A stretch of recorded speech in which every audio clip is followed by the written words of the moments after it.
વાત કરીએ અત્યારે સૌથી મોટો પ્રશ્ન થાઇરોઇડનો છે અને થાઇરોઇડના પ્રોબ્લેમો વધતા જાય છે. મહિલાઓ થાઇરોઇડથી ગ્રસિત થતી જાય છે અને પરેશાન થતી જાય છે. તો થાઇરોઇડને કંટ્રોલ કરવા માટે શું કરવું જોઈએ? થાઇરોઇડ એક તો બે પ્રકારના હોય છે. એક થાઇરોઇડ કે જેમાં વજન એકદમ વધી જતું હોય છે અને બીજો જે થાઇરોઇડ છે એમાં વજન એકદમ ઓછું થઈ જતું હોય છે. અને અત્યારે જો સૌથી વધારે થાઇરોઇડ જોવા મળતો હોય તો એ છે વજન વધારે વધી જતું હોય છે અને એના કારણે બહેનો પરેશાન થતી હોય છે. વધારે વજનના કારણે કામ કરવામાં જોખમ થાય છે અને એના કારણે થાક પણ વધારે લાગે છે. ઘણીવાર કોલેસ્ટ્રોલ વધી જવાના પ્રોબ્લેમો ઊભા થતા હોય છે. ચયાપચયની ક્રિયા આપણી એકદમ સ્લો થઈ જાય છે. હોર્મોન ઇમ્બેલેન્સના કારણે સ્ટ્રેસ વધારે રહે છે.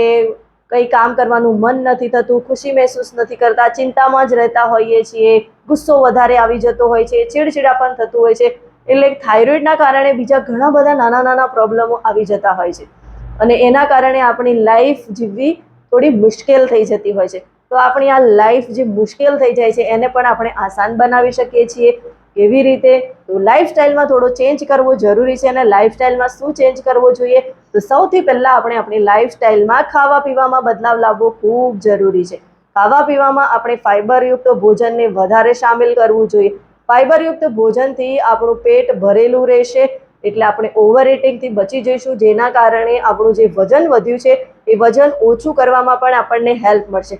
અને બીજું, ફાઇબરયુક્ત ખોરાક આપણા શરીરની પાચન શક્તિને મજબૂત બનાવે છે અને જે પણ ખાઈએ છીએ એ સારી રીતે ડાયજેસ્ટ થશે, જેના કારણે ખાવાનો ખોરાક સારો પચશે, કેલરી બંધ થશે અને આપણું વજન પણ ઓછું થશે અને સાથે સાથે આપણે હેલ્ધી રહીશું. બેડ કોલેસ્ટ્રોલ એટલે કે શરીરની અંદર જે વિસેલા પદાર્થો છે એ પણ બહાર નીકળવામાં ઘણી આપણને મદદ મળશે.